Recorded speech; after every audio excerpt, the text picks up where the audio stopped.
I think the definition of greatness is to inspire the people next to you. I think that's what greatness is or should be. It's not something that lives and dies with one person.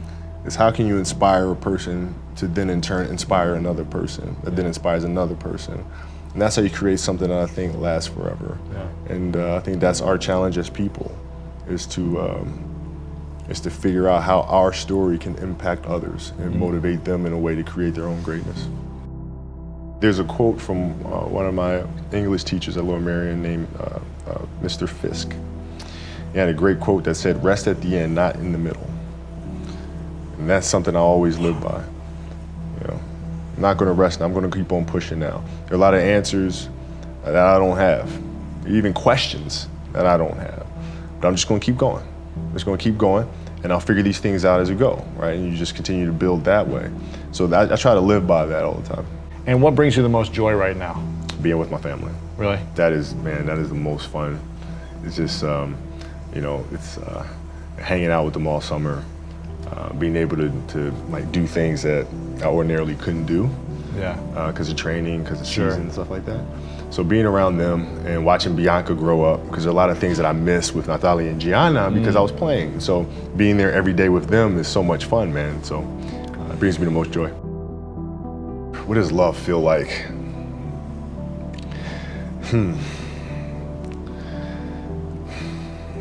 Happiness is such a, I think I would describe love as happiness. I think I describe it as a beautiful journey. It has its ups and downs, right? Whether it's in marriage or whether it's in the career, things are never perfect. Yeah. But through love, you continue to persevere and you move through them. You move through them. And then through that storm, beautiful sun emerges. Yeah. Right? And inevitably another storm comes. And guess what? You ride that one out too. Yeah. So I think love is a certain determination and persistence to go through the good times and the bad times with the someone or something that you truly love. My parents were great. Growing up, they instilled in me the importance of imagination, of curiosity, and understanding that, okay, if you want to accomplish something, I'm not just going to sit here and say, yes, you can do whatever you want. Yes, you can, but you have to also put in the work to get there, right? So they taught me that at a really early age, man. And when you grow up as a kid thinking that the world is your oyster, all things are possible if you put in the work to do it, you grow up having that fundamental belief. My mom was there on a daily basis. My father was really influential at a really critical time where I had a summer where I played basketball when I was like 10 or 11 years old in a very prominent summer league in Philadelphia called the Sunny Hill League, where my father played, my uncle played, and they were like all-time greats and such stuff. And Wilt Chamberlain played in the league, Earl Pro Monroe played in the league. And here I come playing, and I don't score 1 point the entire summer. Really? Not one. How old were you? 10, 11. And you're playing against other 10, 11-year-olds? Or you didn't score once? Not one. Were you in the game? I was in the game. How'd you not score? Because I was terrible. Really? Yeah. At 10, 11 years old, you were that terrible. Awful. I mean, and I had these big knee pads on because I was growing really fast. I had socks all the way up here, and I had like the high top skinny, fade, like skinny as hell.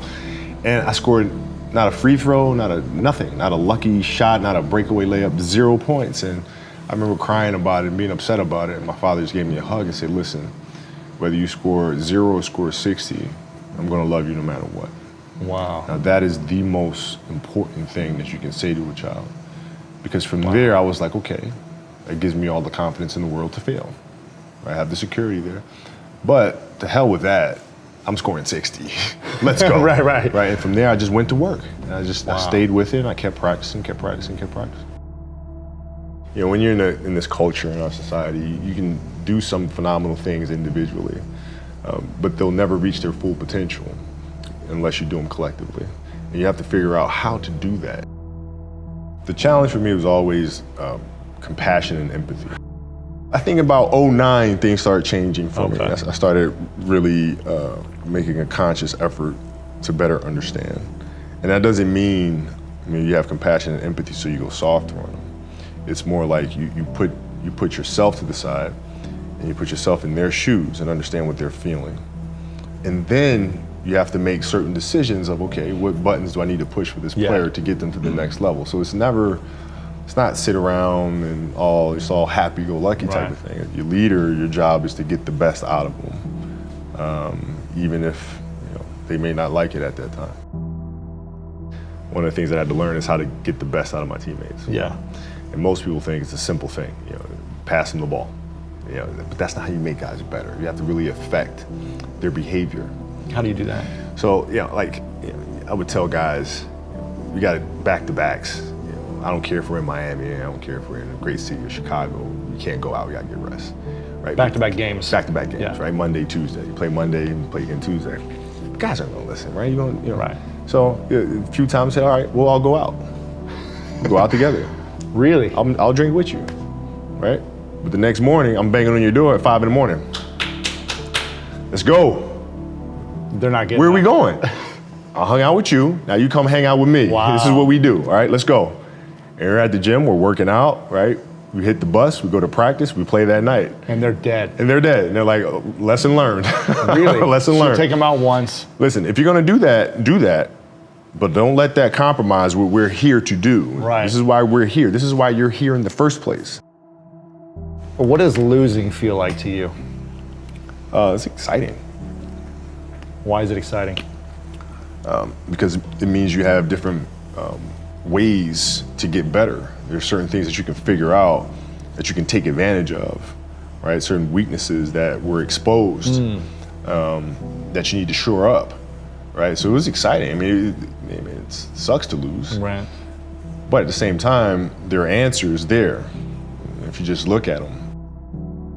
I'll give you an example. So Katie Lou Samuelson is one of the best college basketball players in the country. She plays at UConn. She's going to be a senior. And they just had a really tough season last year where they lost to Notre Dame in the final. And so I asked her, I said, have you watched the Notre Dame game? She was like, no. I said, well, why not? I said, I don't want to watch that. I said, I know you don't, but you're going to play Notre Dame this year, yeah? Yeah. What's the chances you see him again in the final? I said, well, you probably see him again. I said, well, you can't show up and play them without knowing why you lost that one, right? So, the mistakes that you've made in that game, you have to do the hard stuff and watch that game and study that game to not make those mistakes over and over again just because you weren't brave enough to face it. So she came down to the office. I brought her down to the office and we sat down, we watched that game together. Wow. Right? And you gotta deal with Face it. You gotta deal with it. Face it, learn from it. When you play for 20 years, I played for 20 years, you reach a certain level, you're like, okay, wait a minute, I have to start again at the base of a mountain and try to climb the top of this mountain. First of all, what mountain am I climbing? I don't even know, like, what the hell am I gonna be doing? And it's very scary. It's very scary. Even for you? Oh, absolutely.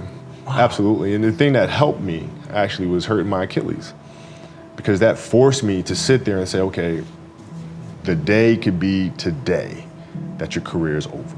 Now what do? You have these ideas about doing something with your life after basketball, but what if today is the day that's it? Now what do you do?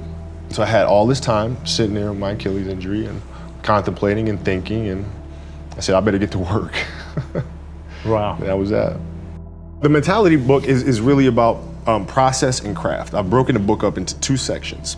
And process is really about the process of preparing, through injury, recovery, studying of the game. And then the craft is the actual performance and the tactics. And so a lot of things that I learned through the game were through photos.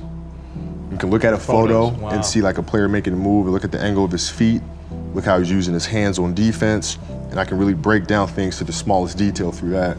And that's what you'll see in this book. I mean, it's really a basketball Bible. You'll see how I break things down, like how I'm looking at things to the smallest of detail. Yeah. And that's the best way to understand how to have that kind of mentality, is to ask questions, and then find answers. And then that lead to more questions, and you find more answers, and that's what the book is. So how can we teach our children what it means to work hard? Well, you do it through training, right? So when I get up in the morning, my daughter goes with me.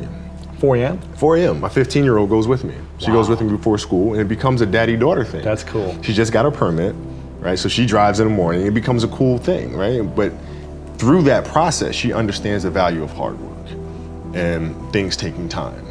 And the same thing with my 12-year-old, right? She practices every day, right? And so